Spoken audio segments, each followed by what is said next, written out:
Boston Bros is number one thing, not you're dead wrong. You can catch me doing misbehaving with my products on. It's real boxing talk every time we meet with Ned, the TBE, and Conspiracy G. We bring it to you raw, unbiased. You know the deal. You can even get a poor dealer here from Dollar Bill with my guys by my side. You know we going live. All we need you to do is please like and subscribe.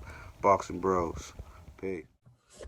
The next topic we're going to discuss on Boxing Bros is the card that was on Showtime last night. We got to see Rolly, we got to see Fulton, and so I was in and out on that joint. So I'm gonna turn it over to Trills. What was your thoughts on the fights and everything? I saw the fights, but like some of them I was in and out on. I'll tell you my side when it gets to me. But go ahead, Dollar Bill. Um, it was a Showtime started the year off right, I guess. I wasn't mad. All three fights was entertaining. The first two was two stoppages. Rolly was Rolly. I like the kid. I don't know. I got a soft spot for the kid Rolly. You know what I'm saying? As a Rolly's like one of those kids, he's little knucklehead bad kid. You love him. You gotta put your head, arm around, give him a little nuggy. You know what I'm saying? I got a soft spot for Rolly. But Rolly showed, that he was working on some things, and he's trying to learn some things, and he can do some boxing. I still thought he was a little wild at some points, but that's Rolly. You know what I'm saying? He's so emotional. Like he's so emotional. You know what I'm saying? In there when he fights. I want to see him again. Rolly's only going to get better. What is only like his 12th fight? You know what I'm saying? He's a young kid. Still got more room for improvement. But it was good to see him in there. The guy was a late replacement. He gave Rolly with a little bit of work there. But Rolly got away with the victory. Shout out to Rolly. He showed that he was working on certain things, movement, jabs, instead of just loading up on shots and swinging wildly. So shout out to him. And the next fight after that was Aleem. I seen Aleem fight before. To me, it seemed like he got better. He got better. I said like he really went back to the gym and he was learning, and he's still learning himself. He's finding himself. To me, I think he needs to calm down a little bit. To me, he's still a little jittery and stuff. Once he learns how to calm down and to settle down, he'll get there. He said he wants to fight a champion next. I said maybe fight somebody else in between, and then then you could go in there and fight a champion. I think he would do good for himself. Shout out to Stephen Fulton. He won the title that was that he says he believed that was supposed to be his in the first place. That's fine, but I don't know. I felt a certain type of way with that fight, and shout out to Leo too. You know what I'm saying? I felt a certain way in that fight. Fulton pulled away later. I thought the fight was very competitive. I thought the ref wasn't seeing a lot of the low blows that Fulton was doing. I seen a lot of holding from Fulton. Fulton got away with a lot. I don't know if it's because of his name or, because I don't know, seemed like a little favoritism in there. And he was really chastising Leo. And I was mad at Leo's father too. You know what I'm saying? You got to stick up for your fighter. You got to stick up for your son in there. You got to yell at the ref. He's holding. He's low blowing. What do you got to say, True? What do you got to say, True? Yeah, you're holding. You're low blowing. You're doing a low blow. You know what I'm saying? You got to yell at the ref. You got to tell your fighter where he's low blowing. That's how you got to say it. He's low blowing.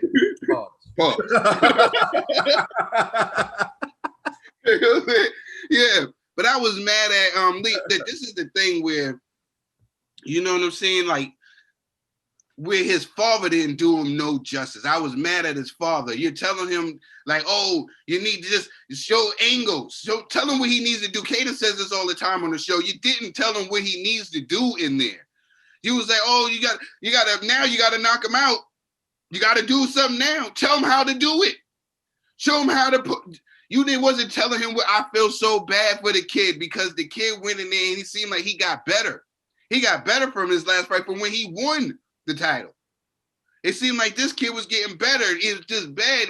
I honestly believe, and I usually don't ever say this about a fighter leaving their father. You know what I'm saying? I love that. You know what I'm saying? I love that dynamic between the father and the son. I praise it all the time on this channel, but this is the one time that I have to say, kid, you need somebody else.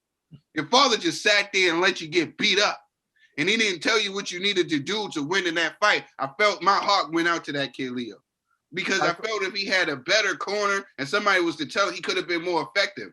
Nobody was telling him to back up, give himself a little, you're smothering your shots. He wasn't telling him what he needed to do.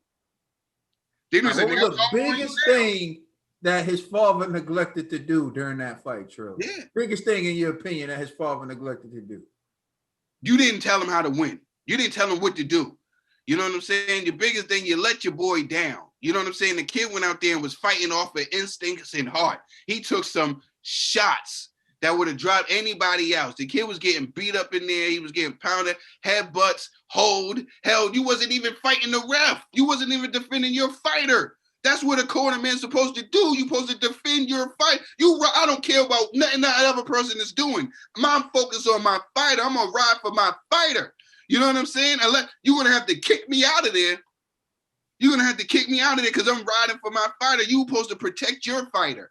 That's what you're there for, to protect your fighter and give your fighter the best chance he got to win. You didn't. Even when you was like, oh, what you going to do? Like, you was looking at him like you was mad at him. You know what I'm saying? Like, oh, now you got to log up. It's all on. What you going to do now? Tell him what he needs to do. You're his trainer. You're his dad. He was looking at you like, Dad, help me. What should I do? Shout out to Stephen Fulton, man. I just had to get that out. Shout out to Stephen Fulton. He did what he had to do. He got away with the low blows and the holding, and he performed well. And in the later rounds, his conditioning and all that, and he was able to pull away with the cleaner shots and everything. But shout out to Leo. I would love to see him again, but I want to see him in there with something else. He had a lot of heart. Just say if he had a better trainer. That's how I feel. I'm sorry, guys. We're on a little rant, but that was fine. I appreciate your take. That pissed me off last night. Yeah, congratulations to Fulton. You made me pissed about it. Now I'm pissed. Man, I'm kind of nervous to say my opinion. You know what I'm saying? Because although I really enjoyed the night, I had a lot of problems. I'm gonna start off with Rolly, and I'm gonna work my way down. At 135, I don't think Rolly's competitive at all at 135. And here's why.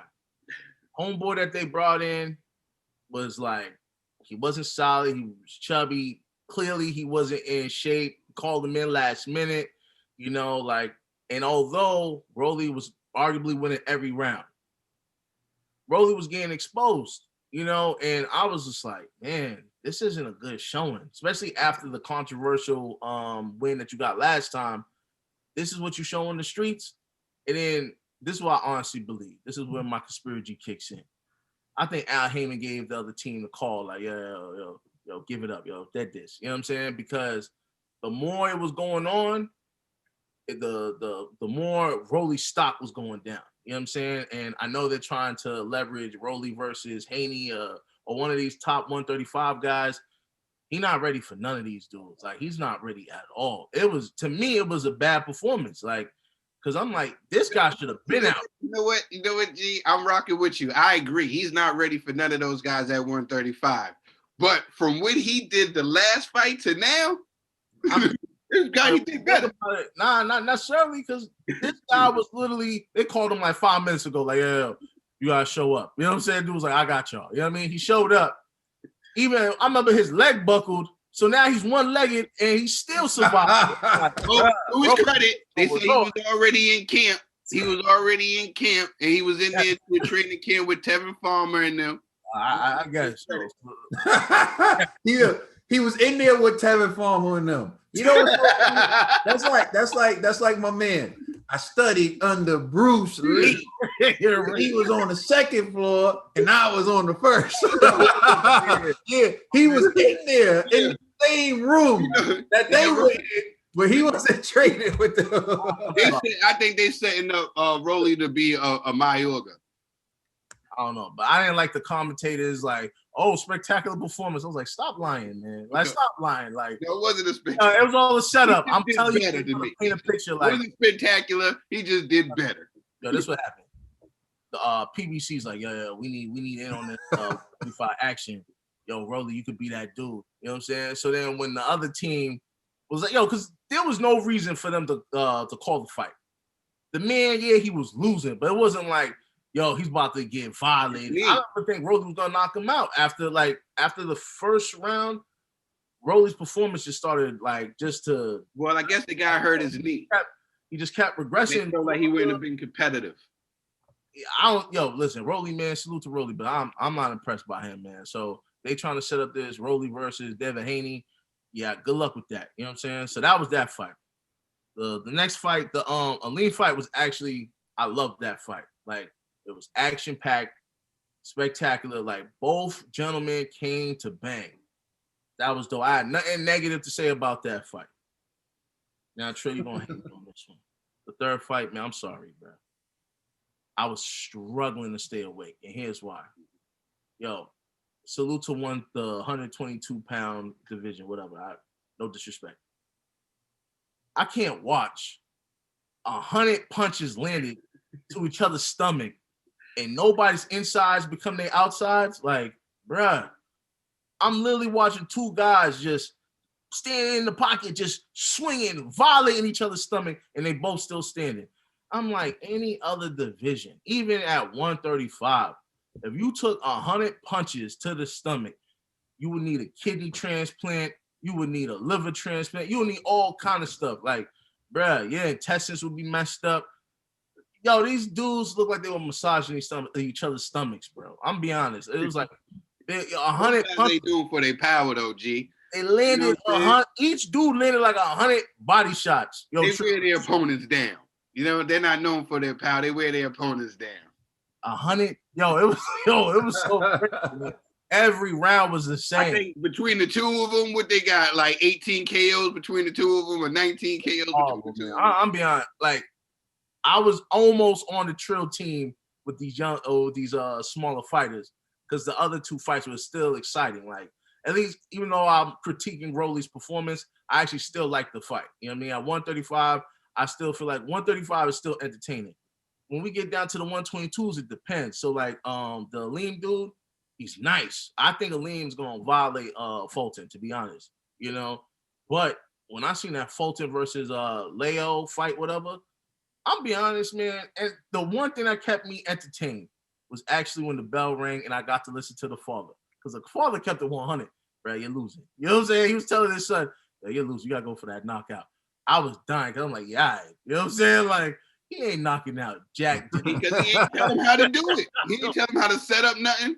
He ain't telling them you're losing, but what can I do to win? Knocking out. You know what I'm saying? So tell me something to do to win. He landed 100 body shots, bruh.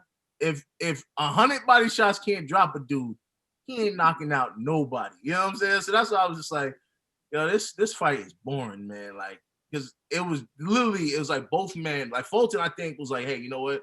I'm gonna do your style. I'm just gonna stay in the pocket and just drill you with body shots, because that's what Leo does. Body shots, right? It's cool, whatever, body shot, yeah.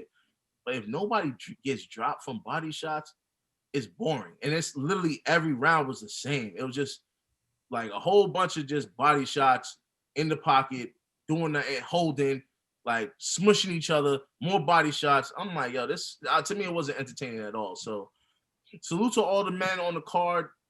But I'm sorry, man. Like, Fulton, man, I don't know, man. And Leo, I won't say leave your pops, because I felt like your pops was the most entertaining thing of the night.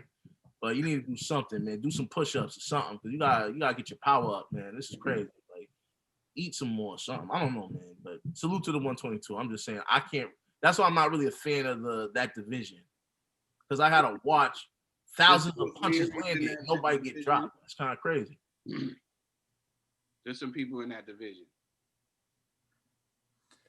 Hey, man, you guys have some interesting takes on the card last night. So for me, I was flipping through a lot of things. I was flipping through the Lakers versus the Bulls. I was flipping through my man Steph Curry trying to pass my man's Reggie Miller on the 3-point list. And then I was watching the fight. Rolly. Here's my take on Rolly. He has talent, but I noticed a lot of things about Rolly that lets me know he's not ready for the elite. He fights in spurts, for one. He'll throw a burst of punches and then he'll stop, and then the other guy will start hitting him, and then he'll explode, and then he'll stop. There's no fluidity to his attack. There's no fluidity to his game. There's no like read and react. There's no setting it up. It's just like he gets in there, he'll start wailing some punches, then he'll stop, catch his breath, start wailing some punches again. And it's just like, dude, that style is not going to work. You can't get everybody out. You got to set some things up. You got to get people to open up. You got to do, like, when he goes, the sad part is he's his own worst enemy. When you have a style like him, where you fight in spurts, the times when you're fighting, for your spurt, people cover up. They're defensive. They're on high alert because they know you're punching. And then once you stop, they know you ain't doing nothing until you start again. Where's your counters? Where's the setup? Where's the jab? Where's all that? It's missing. Rolly, you're literally only a threat when you're throwing your little combination, and that's it. That's why all these guys hang in with you. That's why, for all the power you think you have, because I heard he said he's the hardest puncher under 147 pounds. You can't knock someone out if you can't land. And when your attack is as predictable as yours, even a guy who took a fight on 24 hours notice can survive. They say that man took the fight on 24 hours notice, but here's what I believe. They went in the gym, and it's true. They saw Tevin Farmer there, but he wasn't there with that guy. They walked in the gym, said, "Oh, what's up, Tevin Farmer?" They said, "Hey, you, what you doing?" He said, "Oh, nothing. I'm in camp." He said, "In camp for what?" He said, I don't know, maybe get a fight. Would you like to fight tonight? Oh, I can get a fight tonight. Yeah, you get a fight tonight. How much can I make? They said, "How much would you want to make?" He said, I got rent to pay. Yeah. 20,000. They said 20,000. He said 20,000. They said, "Come on, man, you're killing us. You're killing us." He said, "Okay, fine, 15,000." They said 10,000, and that's it. He said, "Okay, deal." Then they took him in the car, brought him over there. That's how the fight happened. So it's true. Tevin Farmer was there in the gym. So he was in the gym with Tevin Farmer. Yes, we wasn't working with Tevin Farmer. And it's not like they brought Tevin Farmer in the ring. But Rolly, here's my thing with Rolly. At the end of that fight, this dude was acting so savage. Like he didn't just beat a dude who got the fight on 24 hours notice. Like, my mans, you were supposed to win that fight. You're supposed to It would watch. have been a shame if you didn't win that fight. You didn't even finish this dude on his back. His corner stopped it with him standing up like, all right, whatever. As long as the check clears. And then this guy's walking around like, yeah, they say it's a spectacular performance. There was nothing spectacular about that performance, bro. You looked better, yes. You're not a continuous threat. You're not a threat for 3 minutes of every round, Rolly. You're a threat when you decide to throw combinations and then you rest. There's no jab in between. There's no counter. There's no feints. There's no setting anything up. You literally just go on these bursts of throwing punches and then resting. You're not knocking anyone out like that because your attack is too predictable. That's the book on Rolly so far. For me, that's what I saw from Rolly. The other fight, what's it, Halim? Halim. That was a good fight. Shout out to the other guy. I can't remember his name. Dude with the braids. Like with a C or something. But that guy took a beating and he kept getting up. Like, and even when he got dropped, the ref was just like, "No, he's gonna get back up. No, it's over." Because like, he got rocked though. That was crazy because he stopped for a second, got hit. He was like, "Oh snap!" And then he got hit again. He dropped. The ref was like, very confident. He was very confident. He felt like he belonged in there. He was very confident guy. He was coming forward to give some of his leather too. He just took some hard shots. Well, they say in the amateurs that guy beat Ramirez the champ at 140, and they say he beat Jojo Diaz. Mm. So he's confident because he has amateur victories over some guys who are doing great things in the professionals. But as we always say, the amateurs isn't the professionals. Yeah.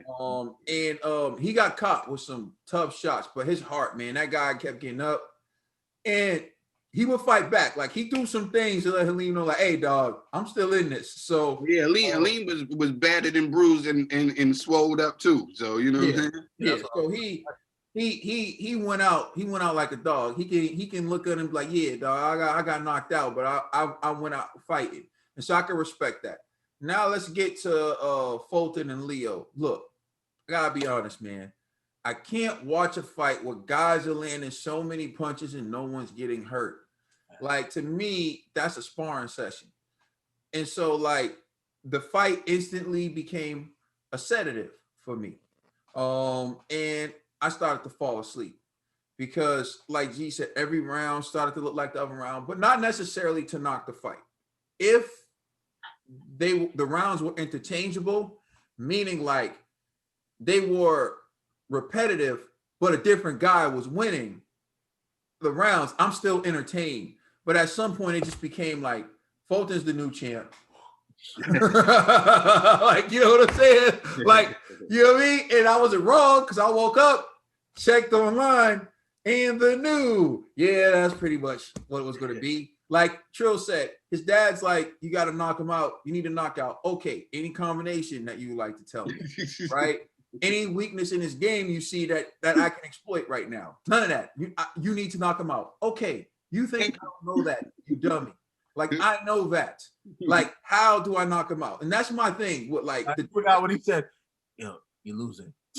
Like, I know. How can I turn this around? You know what I'm saying? No. That's the difference between a good coach, not even a good coach, because some guys just get tabbed as trainers and coaches, but a good coach will tell you how, tell you how to accomplish what they need you to do. They'll explain it to you. Like, and you have like those coaches like that guy who would just say, you're losing, you need to do this, you need to do this, you need to block better, but they never teach you techniques. He just said, you're losing, and was quiet the rest of the corner. Didn't say nothing else. I was laughing. I'm telling you, I was. Like, you need a knockout. Nothing else from the corner. You know you're not gonna win this. You gotta go for the knockout. I'm like, mother. He ain't knocking out nobody, bro. You gotta tell him something. You gotta be like, look, here's what I'm seeing. He's leaving the left hand low. When he goes to the right, you gotta be looking for some things to exploit from that corner. Because when you're outside looking in, you see the fight from a different angle. That's what training is all about. Like when you guys train and you hit, I can see you're not bringing your hand back, right? I could say, you're not putting your shoulder in on that punch or whatever. That's what training's about because you get to see it. That's what trainers do. They watch and they tell you because you can't, it's impossible to see it for yourself.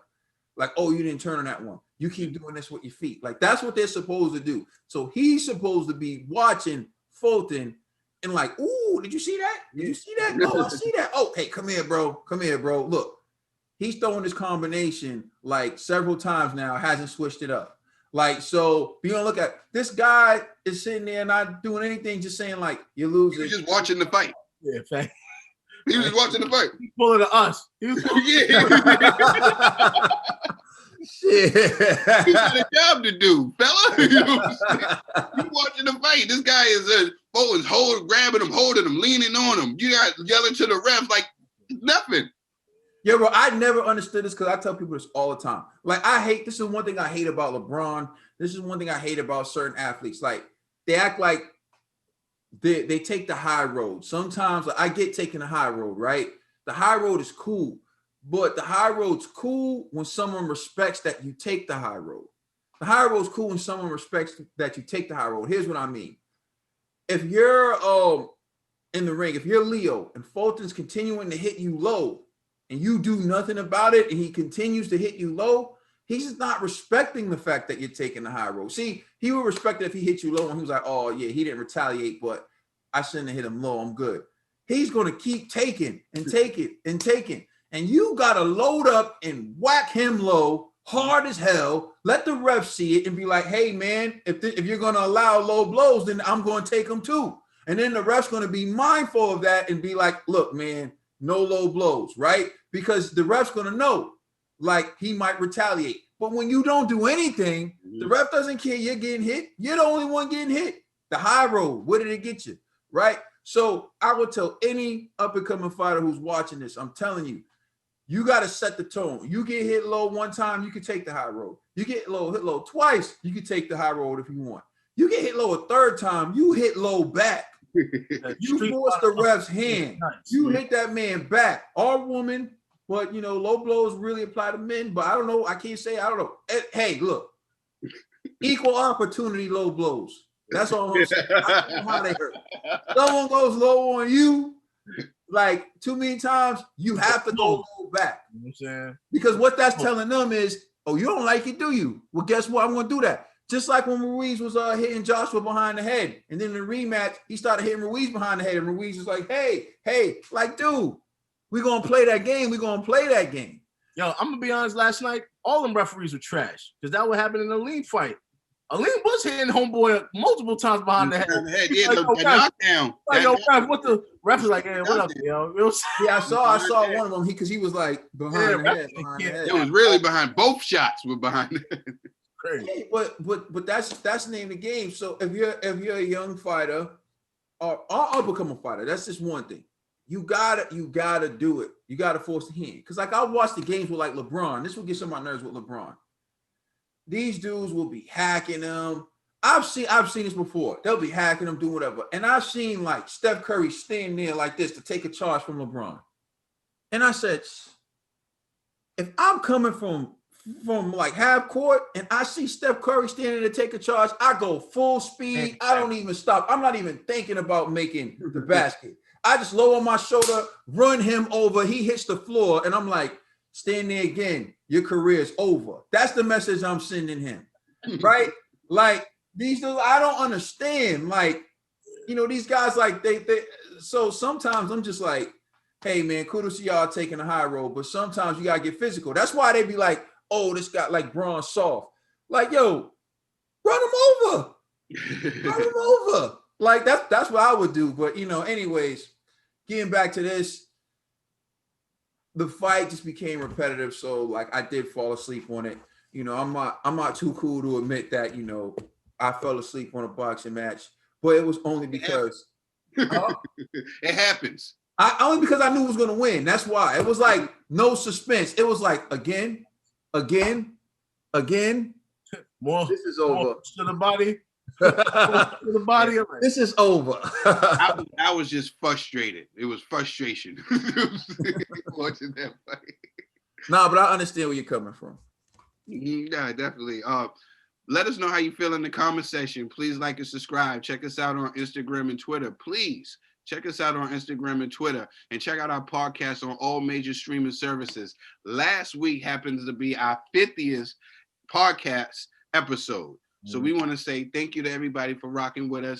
I'm Trill Dollar Bill. That's Caden. That's Slippery G. Shout outs to Ned the TBE who couldn't be here. But happy born day, Ned.